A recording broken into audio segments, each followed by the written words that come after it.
This video is going to be about how the average white nationalist is clamoring around Vladimir Putin. I waited a long time to do this video because I didn't want to do it prematurely.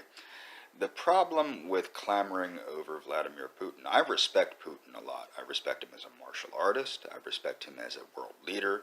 I respect him as the leader of Russia. I think what he does is in the best interest of Russia.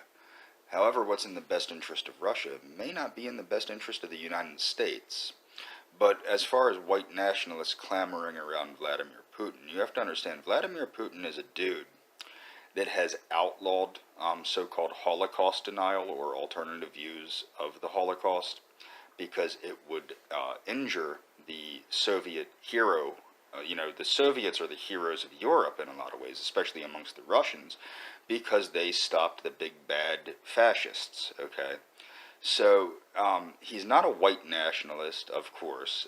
Also, the USSR, which Putin was very fond of, and even I must admit, there were certain advantages to there being a bilateral balance to the world with the USSR and the United States, in the sense that we could always negotiate. And with the collapse of the USSR, it has empowered many stands with weapons that they don't need to have, that cause a threat to the United States, Russia, etc. But my point is for white nationalists to embrace basically a Marxist, which is what Vladimir Putin is. He's trying to revitalize the USSR, which could very well be great for the former Soviet states. But that doesn't necessarily mean it's great for the United States. Although I do think it could be good for the United States, that also doesn't mean it's great for white people.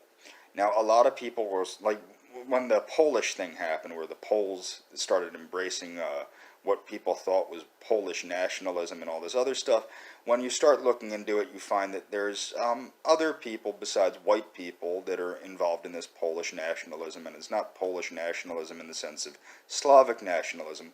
Russian nationalism is not necessarily Rus nationalism per se. If it were Rus nationalism, or if, for example, even if the Ukraine was embracing Kievian Rus nationalism, they would be talking about Belarus, Ukraine, and Russia working together to unite the Kievian Rus. But that's not what you see. I do not see Putin as a white nationalist. Putin is friendly to Israel. That's ignored. And Putin is also friendly toward Negroes and Muslims and other things. It's simply ignored by the West, and also I do believe RT. See, the beauty of RT is Russian government propaganda, and you know it's Russian government propaganda. Whereas in the West we have propaganda by AIPAC, and we have propaganda by various different special interests, but we don't know that it's propaganda because we think it's private.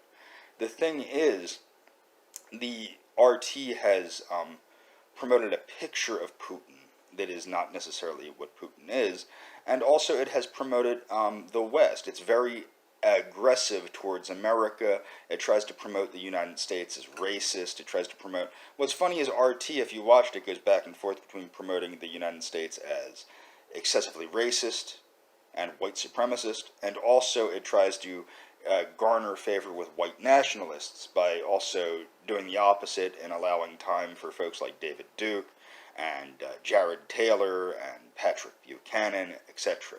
And that's just what I'm going to point out. That's all I'm going to point out with this video.